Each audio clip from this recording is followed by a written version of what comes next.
What's up, CrossFit Linchpin? The title of today's video could be Don't Blow Out Your Knee.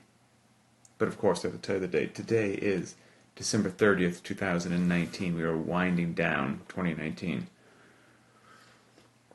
So, that title of the video isn't meant to be some sort of, alarmist, clickbait, blah, blah, blah kind of a thing.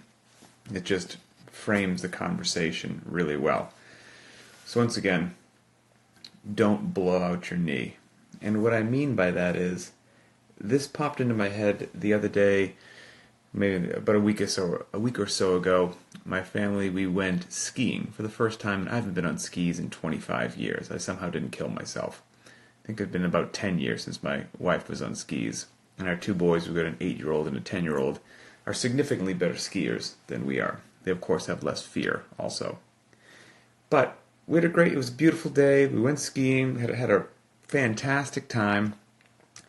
However, my wife, Emily, she had to stop several times because her knee was just so incredibly painful from the demands of skiing and cutting back and forth that she couldn't enjoy the day with the family as much as she wanted to enjoy the day with the family. And that sucks, right? I mean, that's a tragedy you don't want to live. And that's because of decisions that she made when she was younger, not CrossFit, by the way, but she was a lifelong gymnast, got into gymnastics when she was just a little girl and spent 6 hours a day training for 15 to 18 years. And I don't know if anybody knows anything about gymnastics, but it's a rugged sport. The demands on the body, how high you have to just flip yourself into the air, whipping around on the uneven bars, the falls and the spills that they take, learning how to do a backflip on the balance beam and missing and coming down on that balance beam. I mean, it's crazy. It's a crazy sport. Gymnasts are incredibly tough, but they are incredibly beat up. Most of them have a ton of surgeries. My wife's no different in that regard. And maybe it's changed now with everything that's happened in USA Gymnastics and whatnot. But back in the day it was, you play injured, nobody cares, shut up.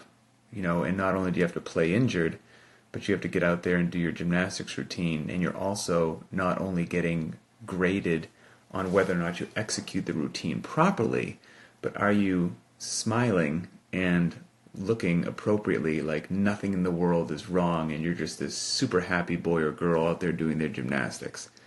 It's pretty crazy, right? It's not good.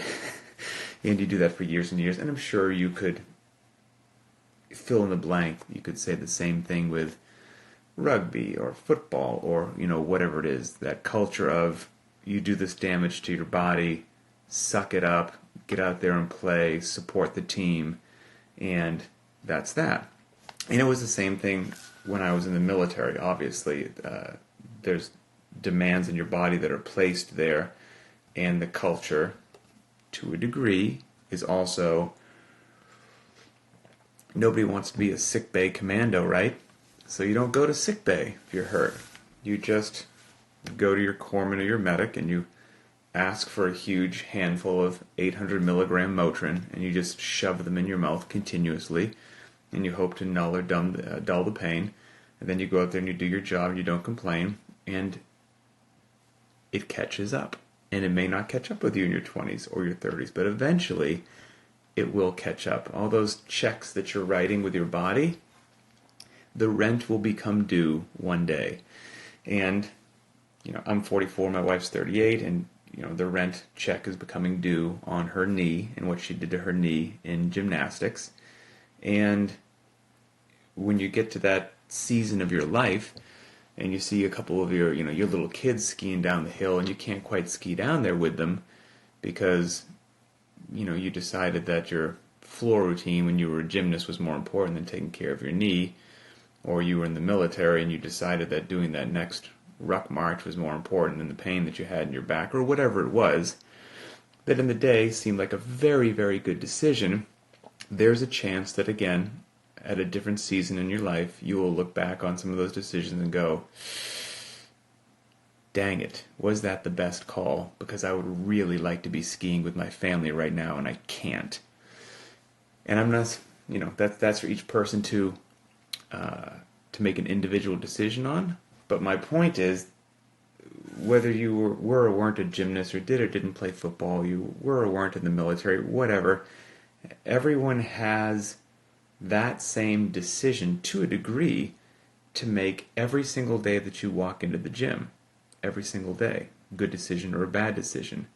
You have the decision to let your ego get in the way or not get in the way. You have the decision to pursue the prescribed loading even if you think it's not the best call because your buddies are doing it or because you want to post it on Instagram. You have a decision to scale or not to scale. Every time that you walk over to the weight tree to grab either a 45 or a 25 or a 10 or a 5 to put weight on the bar, you're making another decision based upon, well, how did that last set feel? Was it heavy enough? Should I stay? Should I go down? Everyone else is going out. I've been chasing 200 pounds for the longest time, 300 pounds for the longest time, 400 pounds for the longest time. Screw it. I'm going to try to get it today. It's probably a very poor decision. Even if you, in that moment, let's say that you make that poor decision and you get away with it, there's still a chance that it will creep up and catch up on you one day. So again, every single time that you walk into the gym, you are faced with a handful of decisions that, whether you realize them or not, will have significant impact on your long-term health and fitness. And they can be on the positive side as well. You continue to walk into the gym and you've got a great crew that you work out with. They understand CrossFit, they understand technique, they understand the methodology, they understand intensity, they understand relative intensity, they understand the wonders of scaling and progressions, and you walk in on a consistent basis and you make good decisions. Then those checks that you cash are going to be paying you instead of just taking money out of your account. They're going to be big positive windfalls later in your life as you continue to have a level of work capacity and fitness that exceeds your peers that made poor decisions. And that would be my hope for everyone. And of course you could play that same game in everything that you do, right? You face the same kind of decision tree when you open the refrigerator. You face the same kind of decision tree when you merge onto the highway and you decide to speed or not speed. Again, all these things come into play routinely. And I will say this, and I thought it was very telling, and I can't say this applies to everybody, but I don't even know if I've told this story before. So back in the day when I used to do a tremendous amount of level 1 seminars, which I enjoyed, the interaction with the people was fantastic, there was some time that we get a good discussion going, because what's that the myth, CrossFit is dangerous, right? You used to hear that CrossFit is dangerous, which of course is feces out of the anus of a horse. But, and if you're not familiar with a lot of the stuff going on with, the NSCA and lawsuits and some people that did some very poor things and lied about CrossFit, you should go on to CrossFit.com and check out what's happening there. But that stupid CrossFit's dangerous myth and lies got out there for a while. And I used to hear it all the time at level 1 seminars. And there was this one time at a seminar, we're live obviously in a seminar, real people, real audience, and I didn't know how this was going to go. But I said, okay, look, here we go. Put your hand in the air. Let's say there was 50 people in the audience. Put your hand in the air if you yourself you would categorize yourself as being injured having done CrossFit. Okay? And so let's say, 7 people put their hand in the air. I said, all right, now, of those same people, keep your hands up.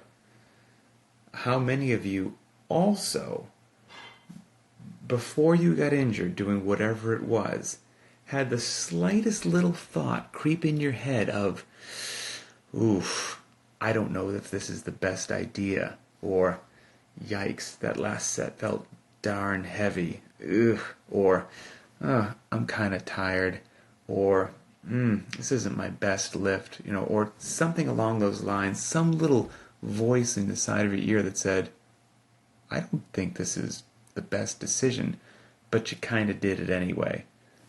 And the overwhelming majority of hands stayed up and they were like, yeah, but I don't know why I did that. It was a terrible decision.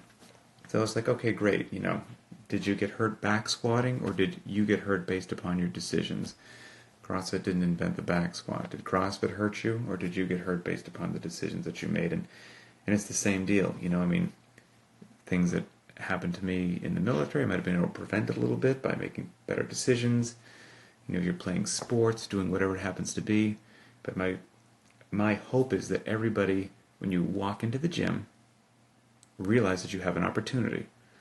You get one path or another path, the path of good decisions or the path of bad decisions and ego, and whichever path you choose and choose regularly will follow you for the rest of your life. So that's it.